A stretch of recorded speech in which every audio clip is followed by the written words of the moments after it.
Salut les amis et bienvenue sur votre plateforme. Assimi Goïta est en train de faire un travail formidable au Mali.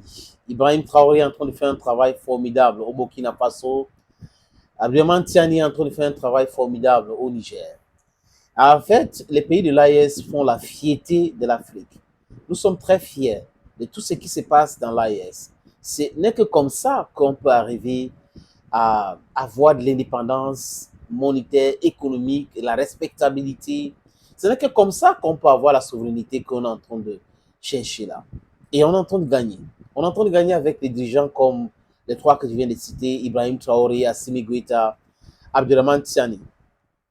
Les autres dirigeants d'Afrique sont en train de prendre leur courage en deux mains pour essayer de faire basculer et éloigner la peur, parce que certains avaient peur. Ils éloignent la peur.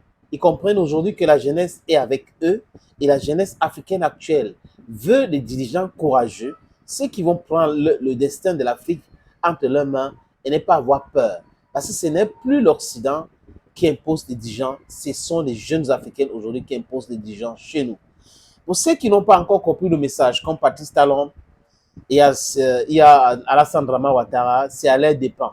Parce qu'ils sont déjà presque dans la poubelle de l'histoire. Sauf miracle. Sauf miracle. On est en train d'aller les jeter les noms dans la poubelle de l'histoire. Mais ils peuvent s'en sortir. Parce qu'on ne va pas crier des hommes. On va faire avec ceux qui sont là et ceux qui sont prêts à changer. Les amis, à peu près 99% des politiciens en Afrique sont corrompus, ont été achetés par l'Occident. C'est pour cette raison qu'à chaque fois qu'il y a une révolution dans un pays, les Occidentaux viennent nous parler des élections, de la démocratie. Mais dans leur pays, regardez l'Ukraine, regardez la Syrie. Personne ne parle des élections là-bas. Hein. Personne, ça ne les intéresse pas. Donc, les gens peuvent vivre comme ils veulent. Mais en Afrique, comme c'est leur champ, il faut bien exploiter l'Afrique, il faut spolier l'Afrique. Pour spolier l'Afrique, il faut passer par cette simulacre de démocratie. Je ne dis pas que la démocratie n'est pas bien. Hein. C'est une très bonne chose. One man, one vote. Mais la démocratie, telle que les Occidentaux prêchent, c'est un danger pour nous. Nous devons d'abord toiletter la classe politique, enlever ces corrompus-là, ces jouisseurs. Ils ont les doubles nationalités. Il n'y a aucun problème avec les doubles nationalités. Ils ont les comptes à l'extérieur. J'ai un problème avec cela. Ils n'arrivent pas à développer leur pays. Mais ils sont dans le blanchiment d'argent pour pouvoir garantir l'avenir de leurs enfants et eux. Parce qu'ils veulent pérenniser le même système. Et le pillage doit continuer. Les autres doivent souffrir. Business as usual. Assimi Goïta a donc bloqué l'exportation de l'or, surtout en ce qui concerne les mines d'or de Loulou Gontoko au Mali. Les amis, c'est une bonne chose. Parce qu'à l'heure où je vous parle, le Mali exige le paiement d'à peu près 500 millions, plus de 500 millions de dollars à cette société canadienne, Barrick Gold. Qu'est-ce qui s'est passé? L'argent là est parti où?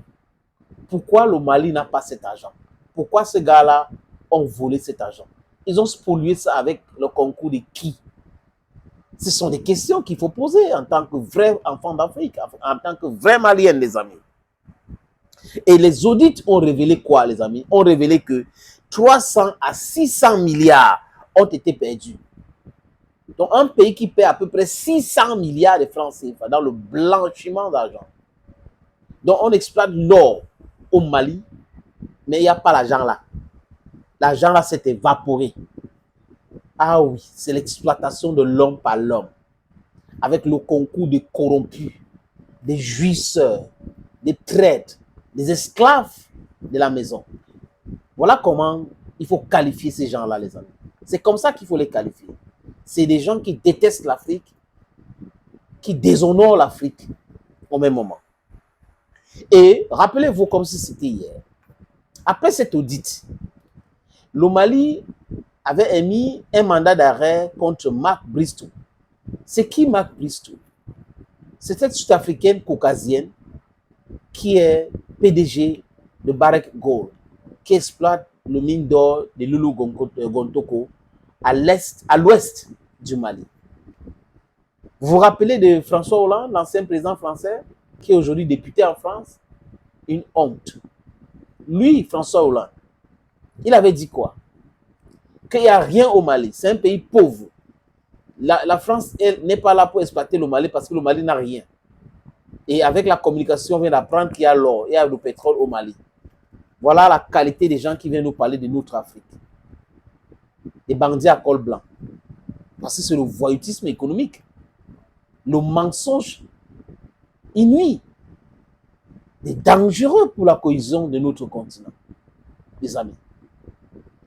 We cannot just stay like that without condemning these people, without telling them in their face the blatant truth. They have to know all these things that we know.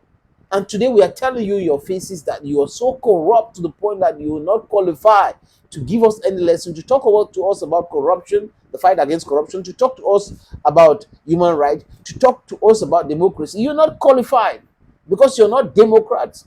You're not there for human rights. You are there for the economic interest and you're there to steal what belongs to Africans. Les amis, Assimi Goïta donc, et le gouvernement malien, dans ces chiffres, après l'audit, 700 000 onces d'or exploitées dans cette mine d'or.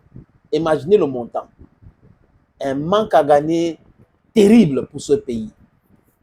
Il faut stopper cette hémorragie, voir clair et chasser même ces structures, nationaliser cette société et continuer l'exploitation de l'or pour vendre et développer le Mali. C'est de ça qu'il est question. Il n'est pas question d'accepter ces faits spoliés comme ça par des brigands qui vont venir nous prêcher le droit de l'homme, la démocratie et tout cela, alors qu'ils ne croient même pas à cela. Mais ce qui est vexant, je répète encore avant de sortir les amis, c'est qu'il y a des enfants d'Afrique qui sont complices. Les Maliens, le DG de la société, Barrick Gold Mali, était un complice dans cette histoire de blanchiment d'argent. Est-ce que monsieur Koulibaly, vous êtes normal? Monsieur Koulibaly, tout va bien? Vous êtes un vrai enfant du Mali? Je pose des questions. Je sais que ce sont des questions rhétoriques. La réponse se trouve dans cette question-là. Thank you, friends, and bye-bye.